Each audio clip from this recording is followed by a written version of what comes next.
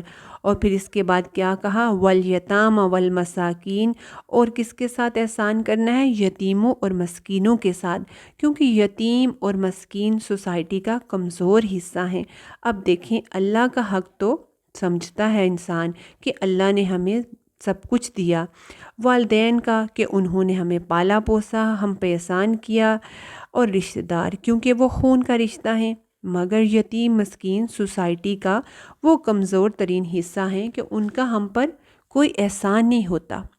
پچھلی کیٹیگری میں کون لوگ ہیں جن کے ہم پر احسانات ہیں، اور لہٰذا ہمارا فرض ہوتا ہے، بنتا ہے، ہم سمجھتے ہیں کہ ان کے احسان لوٹائیں، مگر کیونکہ یتیم مسکین کا ہم پہ کوئی احسان نہیں ہوتا، لیکن اللہ تعالیٰ کیا چاہتے ہیں کہ جنہوں نے احسان کیا انہیں بھی دو، اور ان کے ساتھ بھی اچھا سلوک کرو جنہوں نے تمہارے ساتھ کبھی کچھ بھی نہیں کیا۔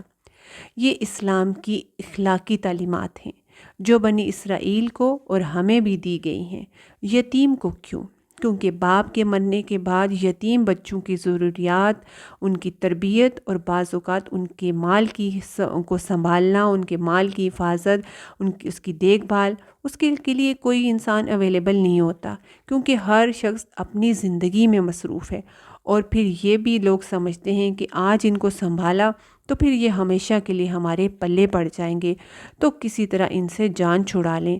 اور کبھی جان چھڑانے کے لیے ویسے ہی بے جا بے روحی برتتے ہیں، غصہ کرتے ہیں ان کے ساتھ، اچھا معاملہ نہیں کرتے، حالانکہ ان سے احسان کا معاملہ کرنے کا بولا گیا ہے۔ ان کو ڈانٹ ٹپٹ نہیں کرنی، سختی والا معاملہ یتیم سے نہیں کرنا، اس کے ساتھ اچھا سلوک کرنا ہے، کیونکہ باپ کے جانے کے بعد کیا ہے؟ تمہاری اخلاقی ذمہ داری ہے، کیونکہ بچوں کے بگڑنے کا اندیشہ بھی ہوتا ہے، کیونکہ باپ پاس نہیں ہوتا، اور ایک عورت کے بس کی بات نہیں ہوتی کہ سب معاملات کو صحیح رکھے، تو لہٰذا ایک مرد کے تعاون کی ضرورت ہوتی ہے۔ تو کہا گیا کہ ان کی تربیت، لکھائی پڑھائی، شادی، ان کی زندگی کے جو آئندہ کی پلاننگ ہے اس کی ذمہ داری لو، یہ ہے ان کے ساتھ احسان، یہ عہد لیا جا رہا ہے۔ اور مساکین کیا ہیں؟ جو سکون ایک جگہ ٹک گئے ہیں، کام نہیں ہے، جاب نہیں ہے، بیماری ہے، نکل نہیں سکتے، کوئی ذہنی ہے، کوئی جسمانی بیماری ہے جس کی وجہ سے وہ اپنے آپ کی ہیلپ نہیں کر سکتے، تو تمہارا کیا فرض بنتا ہے کہ ان کے ساتھ بھی احسان کرو، اچھا سلوک کرو۔ بعض سفید پوش لوگ ایسے ہوتے ہیں کہ کسی کے آگے ہاتھ نہیں پھیلاتے، بھوک سے چاہے مر جائیں گے، تو ایک اسلامی سوسائٹی کا فرض بنتا ہے کہ وہ خود آنکھیں کھولے اور دیکھے کہ کون کہاں ضرورت مند ہے اور وہ اس کا خیال کرے۔ اور احسان کا جو بولا گیا ہے، تو احسان اس وقت ہوتا ہے جب آپ دوسرے کے رویے سے بہتر رویہ اختیار کرتے ہیں، یعنی دوسرے سے بڑھ کر وہ جیسا بھی کرتا ہے تم اس سے اچھا کرو، ورنہ تو آپ دیکھیں گے کہ آپ کو ہر ایک سے کتنی شکایتیں بھی ہوں گی کہ آپ کسی کے لیے کچھ کر ہی نہ سکیں گے، کیونکہ کسی کو والدین سے، کسی کو رشتہ داروں سے شکایتیں ہوتی ہی ہیں۔ تو بھلے یتیم اسی طرح تمہاری عزت نہ کریں، پھر بھی تمہیں ان کے ساتھ، یتیموں کے ساتھ، مسکینوں کے ساتھ اچھا سلوک کرنا ہے۔ اور کیا کرو؟ وَقُولُوا لِلنَّاسِ حُسْنًا، اور کہو لوگوں سے خوبصورت بات۔ کوئی چیز خوبصورت کب ہوتی ہے؟ جب وہ دیکھ کے اچھی لگے، سن کر اچھی لگے، یعنی حسن وہ جو اٹریکٹ کرے۔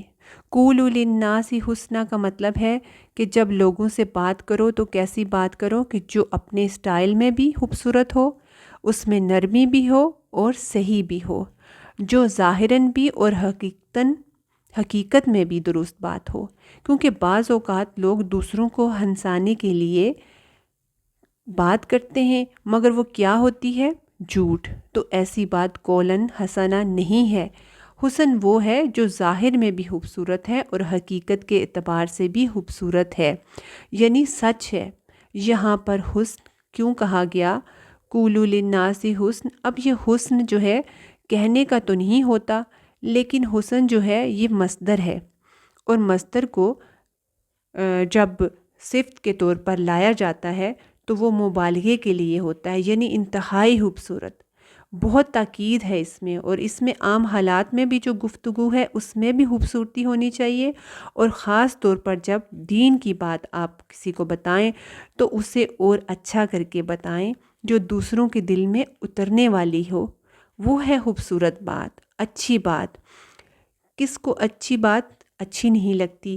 مگر ہم کبھی کبھی بہت بخیل بھی ہوتے ہیں اچھی بات کرنے میں بھی، اور ہم اکثر باہر تو کچھ اچھی بات کر ہی لیتے ہیں عزت کے مارے، مگر گھر میں ذرا سا ہمیں کوئی چھیڑ لے یا کوئی ہمیں ڈسٹرب کر لے تو دیکھیں ہمارا رویہ کیسے بدلتا ہے، چہرے کے تاثرات بھی بدل جاتے ہیں۔ اور قُولُوا لِلنَّاسِ میں جھوٹ سے بھی بچنا ہے، کسی کو خوش کرنے کے لیے بھی غلط بیانی نہیں کرنی، یا کسی تیسرے شخص کا مذاق نہیں بنانا، طنزیہ ذو معنی باتیں نہ کریں، اور خاص طور پر دین کی بات کرتے ہوئے بہت احتیاط کی ضرورت ہے۔ کیوں؟ ورنہ لوگ دین سے بھاگ جائیں گے۔ بندوں کے حقوق کے ساتھ اب اللہ کے حقوق کو بھی نہیں بولنا۔ تو کیا کہا گیا؟ وَأَقِیمُوا الصَّلَاةَ وَآتُوا الزَّکَاةَ، نماز قائم کرنا ہے اور زکوٰۃ ادا کرنا ہے۔ نماز قائم کرنے میں فرض، نفل، سنت سب کچھ، نماز کی شرائط، ارکان، واجبات، ان سب چیزوں کا خیال رکھنا ہے۔ پیچھے بھی نماز کے بارے میں ذکر ہو چکا ہے۔ اور کیا کرنا ہے؟ زکوٰۃ دینا ہے۔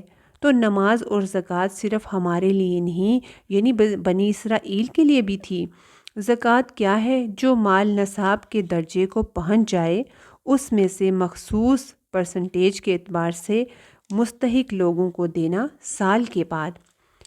ثم تولیتم، پھر منہ موڑ لیا تم نے، پھر تم پھر گئے، مگر تھوڑے تم میں سے نہیں پھرے، اور تم ہو ہی اراض برتنے والے۔ وانتم موردون، یعنی نہ تم دل سے توبہ کرتے ہو، اور ویسے بھی تمہیں خیر اور بلائی کی باتوں میں دلچسپی ہی نہیں ہے۔ ہم میں سے کتنے لوگ ہیں جو آج ان ساری چیزوں کی پابندی کرتے ہیں، ان احکامات کے اوپر عمل کرتے ہیں۔ کچھ لوگ جزوی طور پر تو کرتے ہیں، جیسے کچھ لوگ 5 نمازوں کے تو بہت پابند ہوتے ہیں، مگر والدین سے ان کا رویہ بالکل درست نہیں ہوتا، اور رشتہ دار تو کسی کھاتے میں نہیں، اور یتیم مسکین تو یاد ہی نہیں آتے۔ اور کچھ لوگ غریب مسکین کا تو بہت خیال کریں گے، مگر گھر میں والدین بوڑھے بیمار پڑے ہوں گے اور ان کی کوئی پرواہ، کوئی پوچھ نہیں ہوگی، رشتہ داروں کی فکر نہیں، اور بعض لوگ رشتہ داروں سے خوب بنا کر رکھیں گے، دعوتیں ہو رہی ہیں، جا رہے ہیں، آ رہے ہیں، مگر اپنی برادری کے علاوہ کوئی فکر نہیں کیا ہو رہا ہے، کہاں کوئی مصیبت میں ہے۔ ان سب چیزوں میں بھی اعتدال کرنا ضروری ہے۔ اسی طرح بعض دفعہ انسانوں کا حق تو دے رہا ہوتا ہے، مگر اللہ کا حق مار دیتا ہے۔ تو سب کاموں کا بتانے کے بعد آخر میں اللہ کی طرف آئے۔ اسی طرح لوگ نیکی کے کام کریں گے، چیریٹی کے کام کرتے ہیں، مگر کیا کریں گے؟ زکوٰۃ کا کوئی حساب کتاب ہی نہیں کریں گے، یہ بھی غلط ہے۔ ان سب چیزوں کو جیسا اللہ نے کہا ہے ویسا کرنا ہی عبادت ہے، اور یہ عہد بنی اسرائیل سے نہیں ہم سے بھی ہے، ہمیں بھی ان سب باتوں کی پابندی کرنی چاہیے۔ اب آگے بنی اسرائیل کے ایک اور عہد کا ذکر ہے۔ وَإِذْ أَخَذْنَا مِيثَاقَكُمْ لَا تَسْفِكُونَ دِمَاءَكُمْ وَلَا تُخْرِجُونَ